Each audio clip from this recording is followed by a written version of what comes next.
새정치연합이 정종섭 행자부 장관을 선관위에 고발했습니다. 총선 필승 건배사가 선거법을 위반했다는 건데 정종섭 장관뿐 아니라 최경환 경제부총리 역시 총선 도움 발언으로 논란이 되고 있습니다. 선거를 주관하는 행자부 장관이 여당 의원 모임 연찬회에서 총선 승리를 외치고 경제부총리는 총선 도움 발언을 했습니다. 역대 선거 부정의 역사를 조아라 기자가 짚어봤습니다. 한국노총이 노사정의에 복귀했습니다. 재등장과 동시에 공공부문 임금 피크제를 중단해야 한다는 입장을 밝혔는데 노사정의의 핵심 쟁점들을 정리했습니다.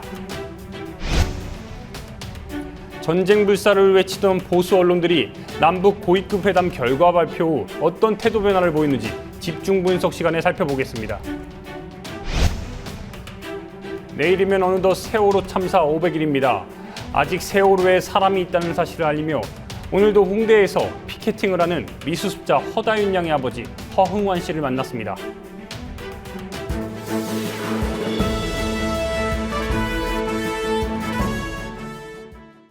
시청자 여러분 안녕하십니까? 8월 27일 뉴스K 시작합니다. 첫 소식입니다. 새정치연합이 정종섭 행자부 장관을 선관위에 고발했습니다.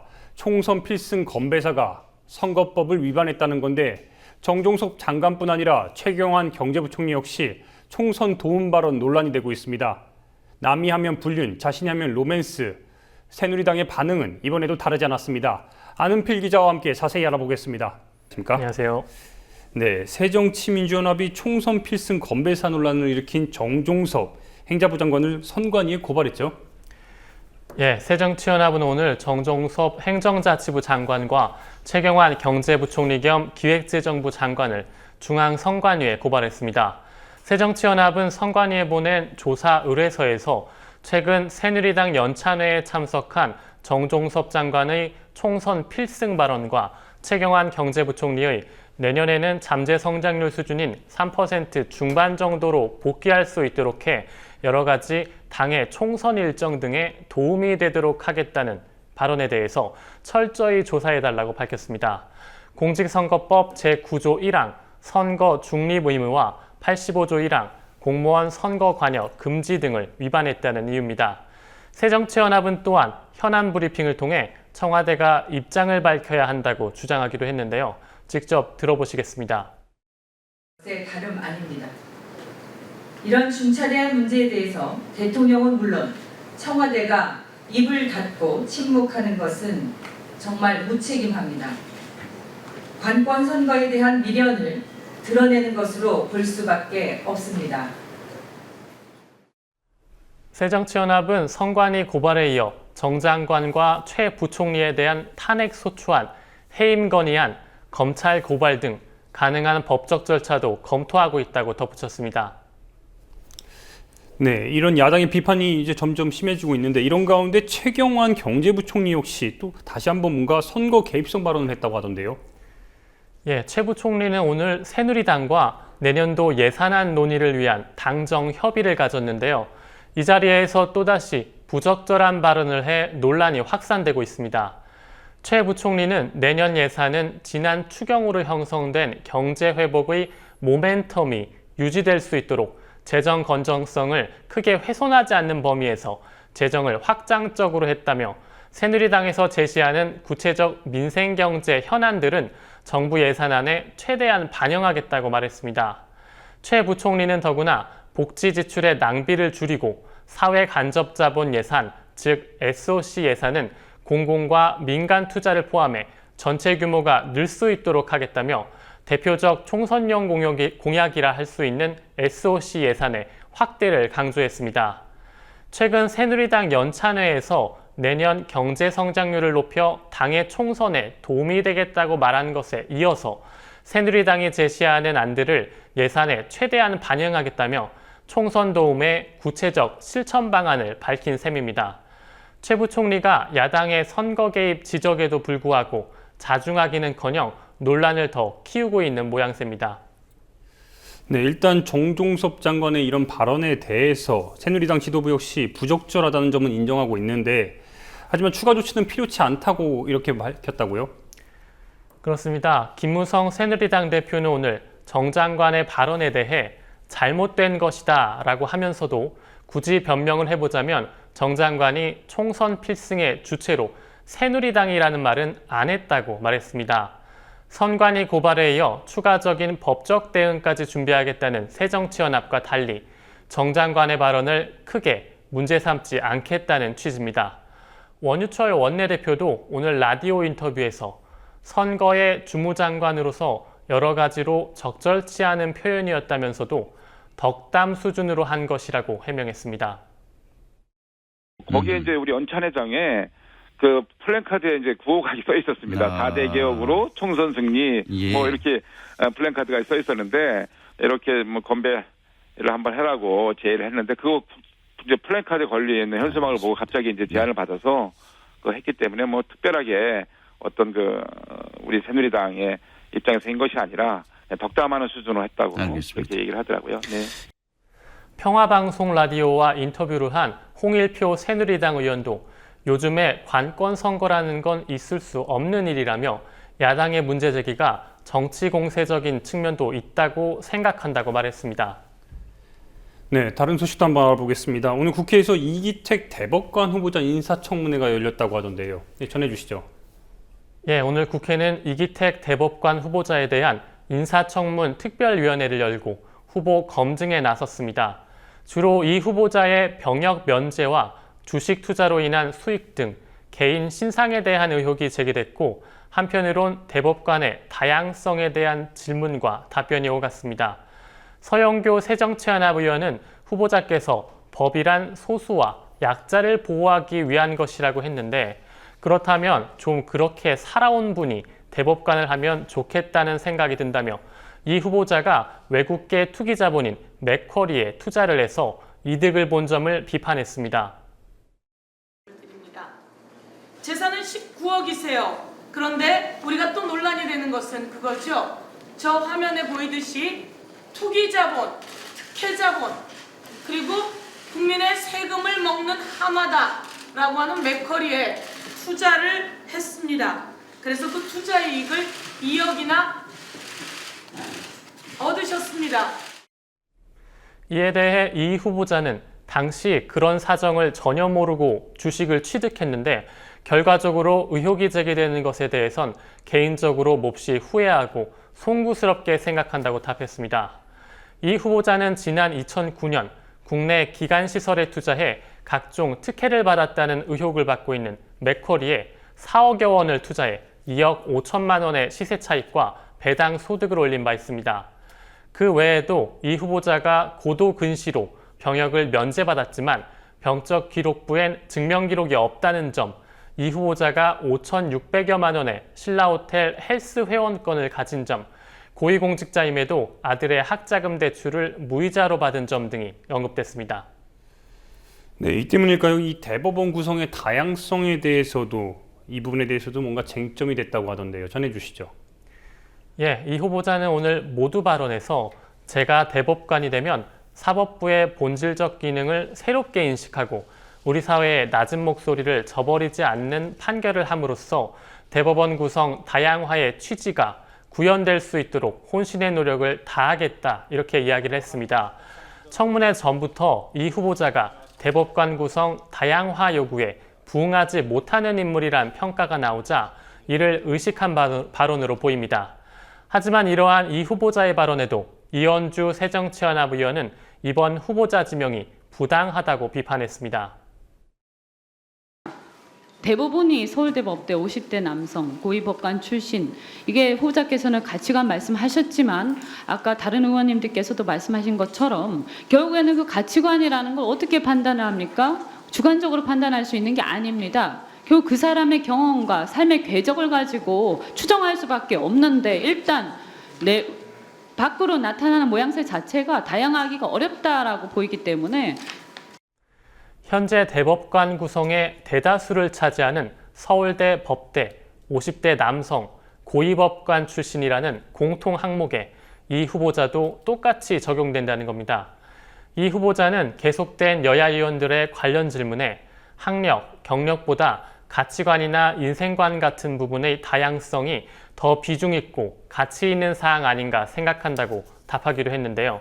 그러자 김도읍 새누리당 의원은 법과는 가치관이 다양하면 안 된다며 극히 위험한 말씀이라고 지적하기도 했습니다.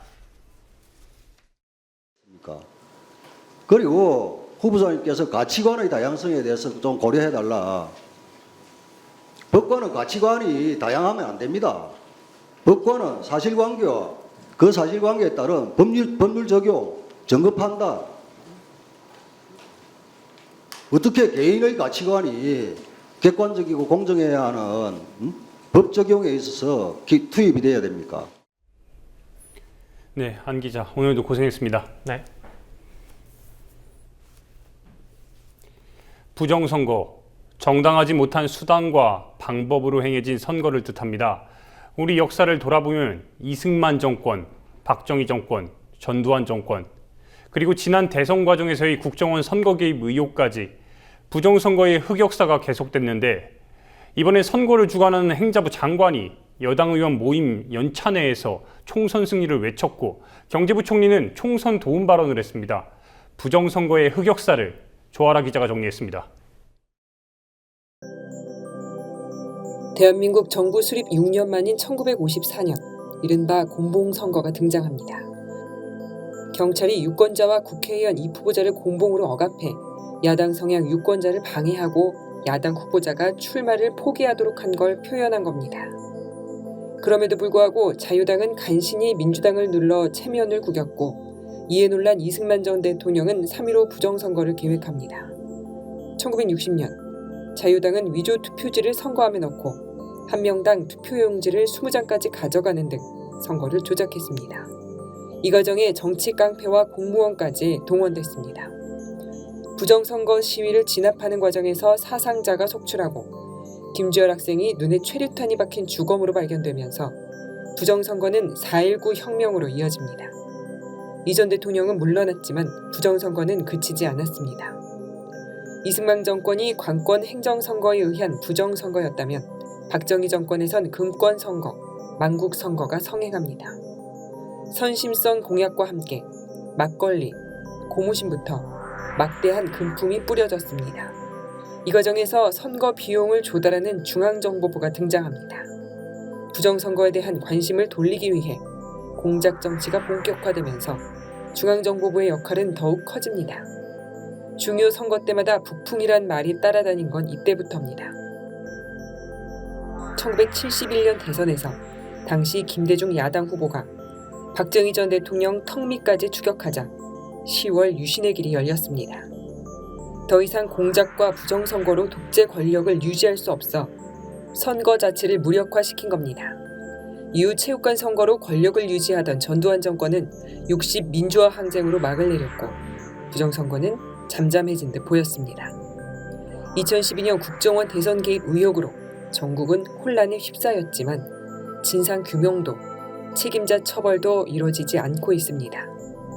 역사는 반복될 뿐 아니라 후퇴할 수도 있다는 걸 보여주는 사례입니다. 국민TV 뉴스 조아라입니다. 노사정 대학 연료의 선언 4개월 만에 한국노총이 복귀하기로 결정했습니다. 다시 노동시장 개혁에 대한 노사정 대화가 재개된 건데, 한국노총은 저성과자 해고, 취업규칙 불이익 변경 요건 완화 등 두 가지 쟁점은 합의할 수 없다는 입장이어서 노사정 협상은 난항을 겪을 것으로 예상됩니다. 장부경 PD가 한국노총, 경영계 그리고 정부의 입장을 정리해봤습니다.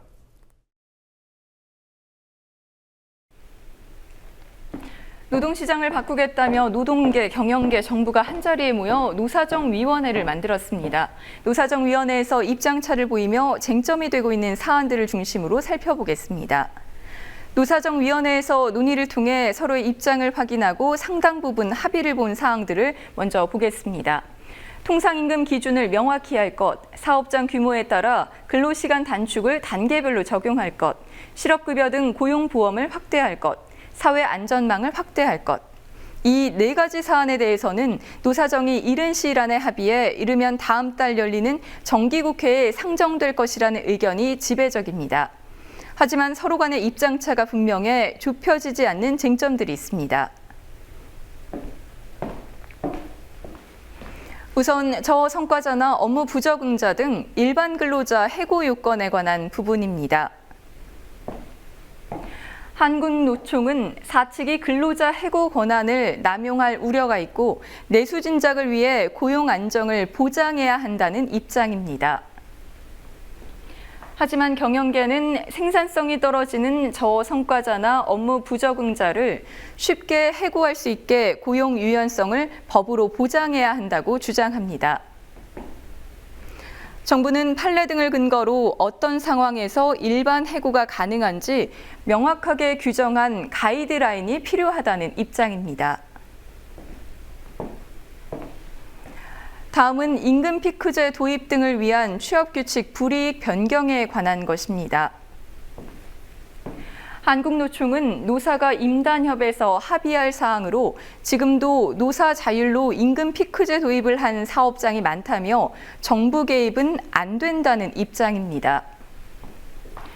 경영계는 회사 경영 차원에서 불합리한 취업규칙은 사측 자율로 바꿀 수 있어야 한다고 주장합니다. 정부는 판례 등을 근거로 어떤 상황에서 사측이 노측 동의 없이 취업규칙을 바꿀 수 있는지 명확하게 규정해야 한다는 입장입니다.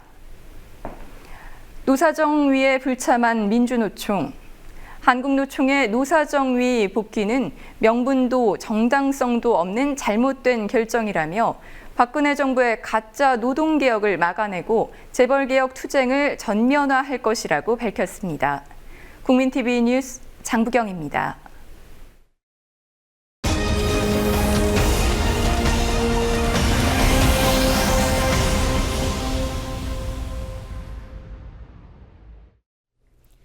단호하게 맞서 못된 버릇을 고쳐줘야 한다. 지난 22일 조선일보가 선보인 기사 제목입니다. 전쟁도 불사해야 한다는 메시지를 온전히 담은 건데 이랬던 조선일보가 남북 고위급 회담이 성사되자 이번엔 박근혜 대통령의 원칙이 통했다면서 난데없이 박비어 첨가를 보여주고 있습니다. 김성재 전 한겨레신문 기자와 함께 남북 긴장부터 회담까지 주요 언론들은 어떤 내용을 담았는지 직접 살펴보겠습니다. 안녕하십니까? 네, 안녕하세요. 네, 한 주간 잘 계셨고요. 네. 일단 이것부터 살펴보겠습니다. 남북 고위급 회담 결과가 나오기 전까지 보수 일간지들을 보면 말 그대로 전쟁을 부추긴다는 그걸 계속 확인할 수 있는데 네. 이 부분에서 일단 정리 먼저 부탁드리겠습니다. 네, 지난주 주말이었죠. 금요일, 토요일, 일요일까지 아마 국민들이 굉장히 불안해 하셨을 것 같고요. 네. 혹시 전쟁이 나는 게 아닌가 이런 생각으로 또 어떤 사람들은 그래도 뭐 전쟁까지 가겠느냐 뭐 이런 생각을 하셨던 분들도 계시고 아무튼 국민도 굉장히 혼란스러웠었는데 결국 국민들이 이런 상황에서 어떤 일이 벌어질 것인가를 직접 이제 국민들이 알 수는 없기 때문에 언론을 통해서 이제 보고 생각하고 판단한다는 거죠. 그런데 이 언론이 보여준 모습 보면은 일부 언론에서 곧 전쟁이 날 것 같고 그리고 전쟁을 해야 된다. 북한과 한판 붙어야 된다. 이런 식의 이제 보도를 이제 한 거죠. 마치 어떤 언론에서 스스로 썼는데요. 그렇게 기사를 썼는데 치킨런 게임을 하고 있다. 치킨 게임을 하고 있다라고 이제 남북이 그런 표현을 썼는데 언론도 이 치킨 게임 그러니까 저는 이거 이성을 가진 언론이라면 이런 보도들을 할 수 있을까 이런 생각이 드는데 그러니까 언론이라는 게 결국 정부를 감시하고 견제하는 거 아닙니까? 근데 정부가 북한과의 관계에서 어떤 강경책을 쓰고 뭐 이랬을 때 언론이 그걸 오히려 감시하고 견제하면서 전쟁까지 치닫지 않도록 즉 대화나 타협으로 이 문제를 해결할 수 있도록 이런 조언을 해주고 해야 되고 그리고 국민들에게는 아주 객관적인 사실들을 근거로요 팩트들을 전달을 해주면서 최악의 상황까지 가지 않도록 해야 되는데도 불구하고 일부 언론에서는 거꾸로 전쟁을 마치 해야 된다 북한과 한판을 벌여야 된다는 식의 그런 보도들을 했던 걸 지난주에 볼 수 있었습니다. 네, 실제 사례들은 어땠습니까? 네, 한번 보죠. 예. 조선일보 정도를 보면 네. 될 것 같은데요. 네. 조선일보가 8월 기사가 나오고 있습니다. 8월 21일자죠. 8월 21일자 사설입니다. 여기서 북한 도발 습성에 종지부를 찍어야 된다. 이런 제목으로 네. 사설을 썼는데요. 이 사설에서 뭐라 그랬냐면요. 앞으로도 여러 우여곡절이 있을 수 있다. 우리 군사적 능력은 모자라지 않다. 부족한 것은 결의와 인내심이다. 그러면서 불편과 희생을 각오한다면 북의 도발 습성은 여기서 종지부를 찍어야 된다라고 전쟁을 할 수도 있다. 해야 된다라는 그런 뉘앙스를 강하게 풍겼습니다. 이날이요. 다른 기사는 어떻습니까? 예, 22일 그 다음 날 조선일보 일면입니다. 네. 북한이 준전시 선포를 했고 박 대통령이 가차없이 응징해야 된다라는 발표한 것을 일면 톱으로 여과 없이 실었습니다. 그리고 22일 같은 날 북한의 상습 도발 두렵지 않다. 단호하게 맞서서 못된 버릇을 고쳐줘야 된다는 이게 누구의 발언이 하면요. 이 지역의 연천, 파주 이 지역에 사는 주민들의 이제 발언을 이제 멘트로 받아서 제목을 이렇게 단 건데요. 이렇게 생각하지 않는 주민들도 아마 있었을 거예요. 그런데 그 언론에서는 이렇게 자기가 입맛대로 원하는 그 멘트만 받아서 이렇게 제목으로 뽑으면서 마치 국민들이 단호하게 북한의 못된 버릇을 고쳐야 되고 전쟁을 해야 된다라는 그런 메시지를 지금 던져주고 있죠. 조선일보가 20일 사설에서도 또 대통령, 군, 국민 모두 정위치에서 안보 위기 이겨내야 된다 이런 사설을 썼고요. 네. 자, 22일 사설은 아니고 기고문입니다. 조선일보에 실린 기고문인데 이 기고문이 정말 하이라이트였던 것 같아요. 그 고려대 정치외교학과 명예교수라는 강성학 씨라는 그 사람의 그 기고문인데 응징 없이는 평화도 없다. 즉 평화를 지키려면 전쟁을 해야 된다. 이런 그 내용입니다. 그래서 잠깐 보면요.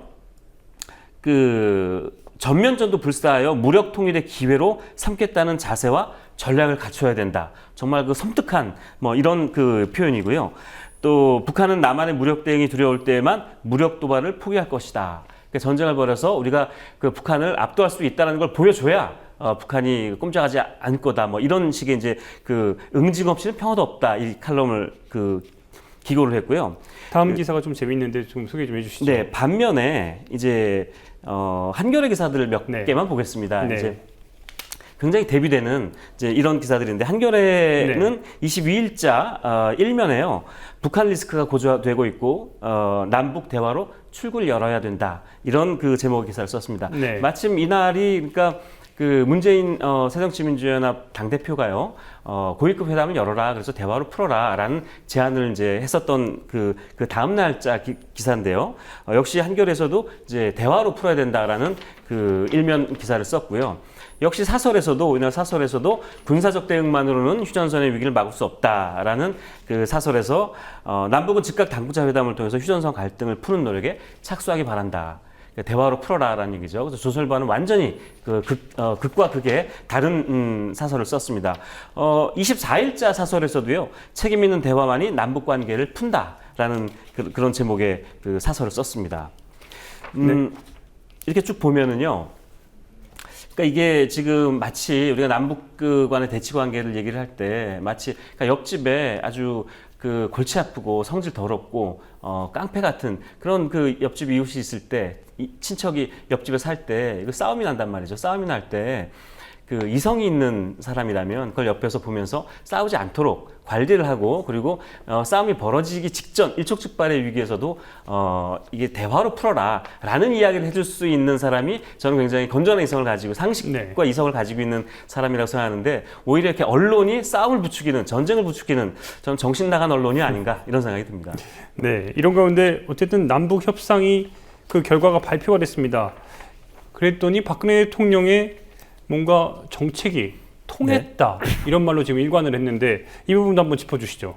그동안 남북 관계가 이렇게 악화됐던 게 사실은 그 박근혜 대통령, 박근혜 정권이 북한에 대해서 대화의 문을 닫았던 거죠. 대화하지 않겠다라고 하고 한 번도 대화를 하지 않았지 않습니까? 그동안에. 그리고 오히려 계속 북한을 자극하고 이런 이제 그 대북 관계를, 대북 정책을 취해왔는데 오히려 그런 소통하지 않는 그 불통, 이런 그 정책이 이런 그 최악의 상황까지, 일촉즉발의 상황까지 오게 된 건데 그런데 아까 말씀드린 것처럼 그 야당의 당대표는 대화로 풀어라라고 얘기를 했던 거죠. 그런데 이 협상이 끝나고 나서 어찌됐든 그 전쟁 상황까지 치닫지 않고 협상이 마무리됐는데 이 결과를 놓고 일부 언론에서 또 박근혜 대통령이 이 관리를 잘했다. 어떤 원칙을 가지고 대응했기 때문에 협상까지 왔다. 이런 이제 그 말씀하신 것처럼 박비어 청가를 부르기 시작했는데 적어도 저는 이 상황이 협상이 잘 마무리된 건 정말 다행인데요.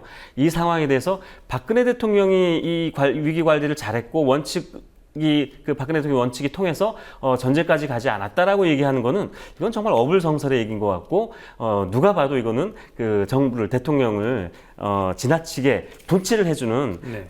이런 그 언론이었던 것 같은데 그 청와대에서 이제 자평을 그렇게 한 거죠. 박근혜 대통령의 원칙이 통했다라는 거를 받아쓰는 역시 이번에도 받아쓰기 언론 이 모습을 보여줬고 거기다 한 걸음 더 나가서 분치를 해주는 언론 이런 모습을 보이지 않았나 생각하는데 동아일보를 이번에 보겠습니다. 아까 조선일보를 쭉 봤는데요. 동아일보 8월 25일자입니다. 25일자에 명시적 사과 거부하던 북한이 막판 선회했다 하면서 대북 원칙론 통했다라는 제목의 기사를 썼습니다. 동아일보가 계속 이제 이런 논조의 목소리를 계속 높였는데요. 8월 25일자 정치면에서는요. 그 이재명 기자라고 하는데요. 기사를 쓴 사람이 원칙 끝까지 그리고 협상의 고수 박 대통령 이런 제목으로까지 기사를 썼습니다. 과연 박근혜 대통령이 협상의 고수인가? 남북 관계를 봤을 때 저는 전혀 협상의 고수가 아니라 협상을 하지 않는 그 소통을 하지 않는 불통의 이런 저 대통령이었는데 거꾸로 완전히 거꾸로 협상의 고수라는 이런 표현을 썼습니다. 지금 이런 관계까지 전쟁 일보 직전까지 갔던 거는 이거는 저는 거의 도박을 해온 거라고 국민의 생명을 걸고 도박을 한 뭐 이런 정책 방향이었다고 생각하는데 이걸 오히려 협상의 고수라는 표현을 썼습니다. 자, 동아일보가요. 또 그 다음 날 일면에서도요. 박 대통령 단호한 원칙 속 대화문 열어놓은 결과다라는 똑같은 목소리를 또 그 다음 날에도 일면에 썼고요. 네. 또 26일자 오면에도 박근혜 대통령의 아주 뭔가 편안한 미소를 짓는 그 사진을 쓰면서 한숨 돌린 박 대통령 하면서 박 대통령의 원칙론이 통했다는 평가가 나온다라고 썼고요. 네. 동아일보가 또 이어서 안보 한숨 돌린 박 대통령이 이젠 경제 활성화 그리고 민생에 매진하겠다라는 발언을 한 거를 기사를 썼습니다. 역시 동아일보가 이렇게 쭉 썼고요. 조선일보도 한 기사만 제가 소개를 할게요. 조선일보가 25일자 종합면 4면에 남북 일촉즉발 위기 속에서 박 대통령 원칙 고수 승부수 통했다. 역시 똑같은 제목의 기사를 썼고요. 27일에도 오늘자죠. 오늘자 5면입니다. 박 대통령 끝까지 원칙 지켜서 야당 협조도 도움이 됐다. 박근혜 대통령의 원칙 이거를 강조했습니다. 동아일보가 그런데요. 그에 앞서서 22일자 그러니까 이 일촉즉발의 위기까지 가게 된 그날이었죠. 22일자 아까 제가 잠깐 소개했던 것처럼 야당 문재인 대표가 고위급 회담을 해야 된다라는 제안을 냈을 때 동아일보가 그날 사설을 어떻게 썼냐면요. 야당 즉 문재인 대표를 얘기합니다. 무조건 고위급 회담 꺼내기 전에 안보 생각해 봤냐? 라는 제목의 사설을 썼습니다. 그러니까 고위급 회담이 적절하지 않다라는 기조의 사설을 썼는데요. 오히려 이제 결과적으로 문재인 대표가 얘기한 고위급 회담이 이제 받아들여졌고 그래서 협상이 잘 돼서 끝난 거 아닙니까? 이거는 이런 야당의 이 얘기는 제가 보기에 기사 내용을 보면 맹비난을 했어요. 근데 결국엔 이렇게 해서 협상이 잘 타결이 되고 전쟁이 나지 않고 어쨌든 국면이 관리가 된 건데 오히려 이거를 박근혜 대통령이 협상의 고수고 원칙을 잘 잡아서 통했다 이렇게 쓴 거는 정말 뭐랄까요 어불성설도 정말 이만저만이 아닌 분칠 언론 받아쓰기 언론의 그런 모습을 보인 게 아닌가 생각이 듭니다. 네, 끝으로 한 가지만 더 알아보겠습니다. 논란이 상당히 되고 있죠. 정종섭 행정안전장관의 이 선거 개입 어떻게 보면 발언으로 볼 수 있는데 총선 승리라고 얘기했습니다. 언론은 어떻게 보도했습니까? 이 사안이 굉장히 사실은 저도 중요한 사안이라고 생각하는데 왜냐하면 과거에 노무현 대통령이 이런 비슷한 발언을 할 때 열린우리당이 선거에서 승리했으면 바란다라는 얘기를 했다가 탄핵까지 가지 않았습니까 대통령이. 네. 그런데 이번에는 행정자치부 장관이라는 게 선거를 중립적으로 관리하는 주무부처 장관이죠.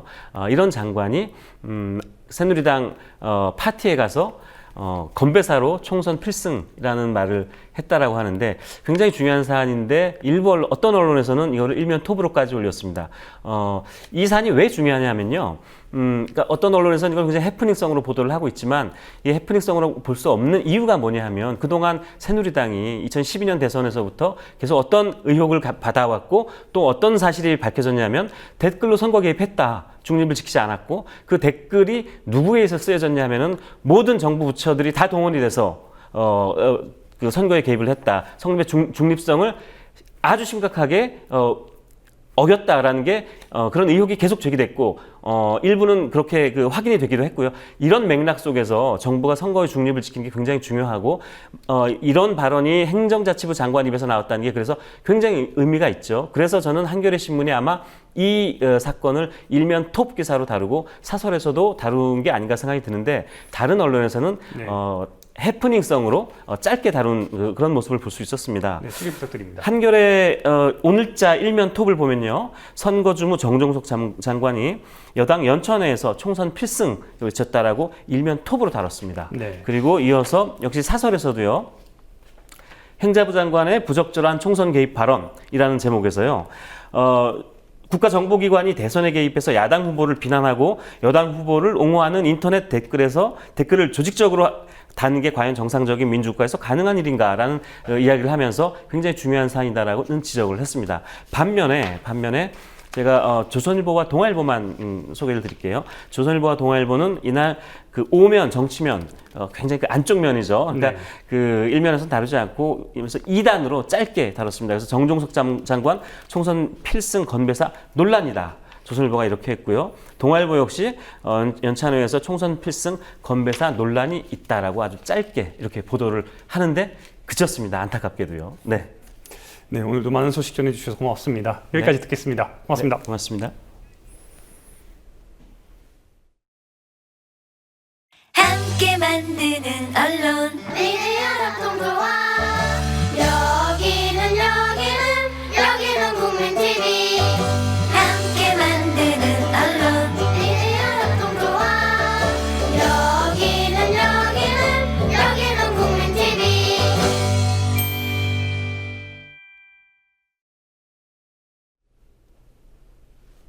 허다윤, 조은화, 남현철, 박영인, 양승진, 고창섭, 이영수, 권재근, 그리고 아들 혁규. 지금 제가 언급한 이들은 여전히 세월호 속에서 돌아오지 못한 9명의 명단입니다. 그리고 내일이면 어느덧 세월호 참사 500일이 됩니다. 돌아오지 못한 미수습자들을 생각하면 아무것도 하지 못함이 죄스럽고 미안할 뿐인데 분명한 사실은 아직도 세월호에 사람이 있습니다. 오늘 홍대에서 허다윤 양의 아버지 허웅환 씨를 만나고 왔습니다.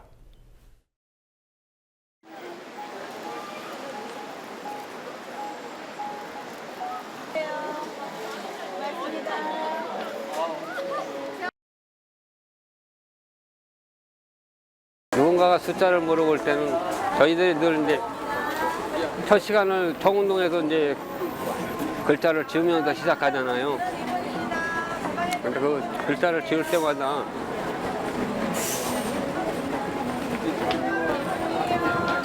그냥 찾아주지 못한 게 여태까지 남아있다는 게 상상할 수 없죠.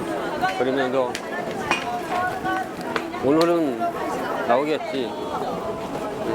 그런데 이제 지금은 수색이 종료되고 이제 인양 타임이잖아요. 그래서 더 이상 뭐 날짜를 쓰면서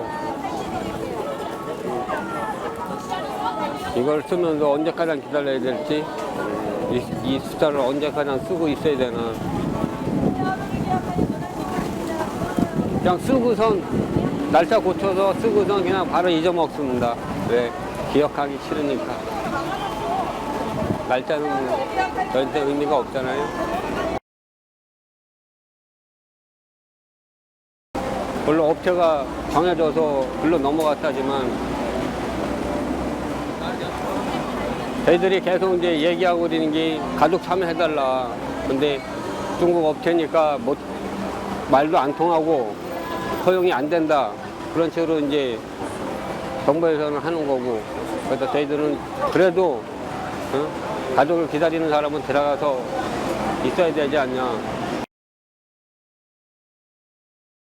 좀 더 일찍 서둘러서 했으면 지금은 올라오지 않았을까.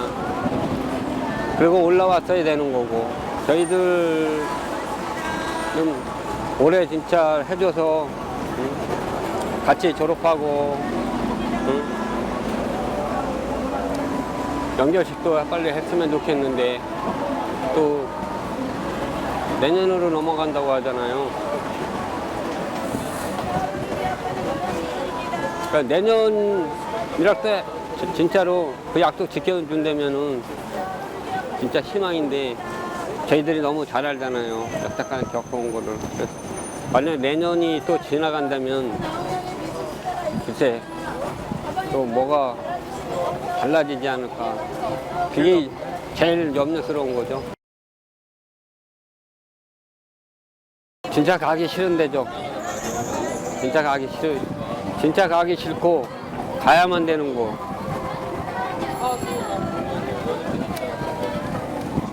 근데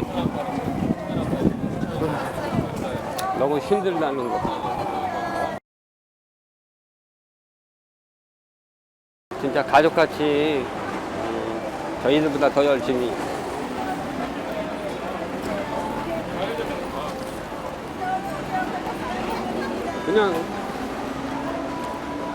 그냥 미안해서 나도 하기 힘든 걸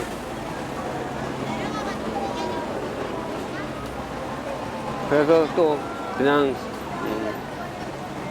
그럴 때마다 또 한 번씩 더 힘이 더 생기고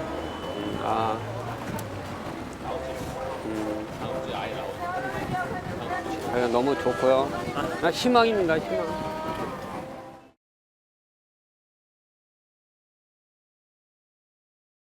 미디어 협동조합 2015 임시총회 안내드리겠습니다. 토요일입니다. 29일 오후 1시에 서울 마포구청 대강당에서 합니다. 회의 목적은 자격상실 대의원 심의와 임원 선출, 그리고 콘텐츠 생산조합원 참여 방안 보고 등을 합니다. 정족수 미달로 임시총회가 무산되는 일이 없도록 대의원 여러분의 많은 참석 부탁드립니다. 반드시 본인이 출석해야 하며 본인 확인을 위해 신분증 지참을 부탁드립니다. 가급적 대중교통 이용해 주시기 바랍니다. 오늘 뉴스 마치겠습니다. 시청해주신 모든 분들 진심으로 고맙습니다. 언제나 그렇듯 내일도 최선 다해 뉴스 만들겠습니다. 환절기 건강 챙기시기 바랍니다.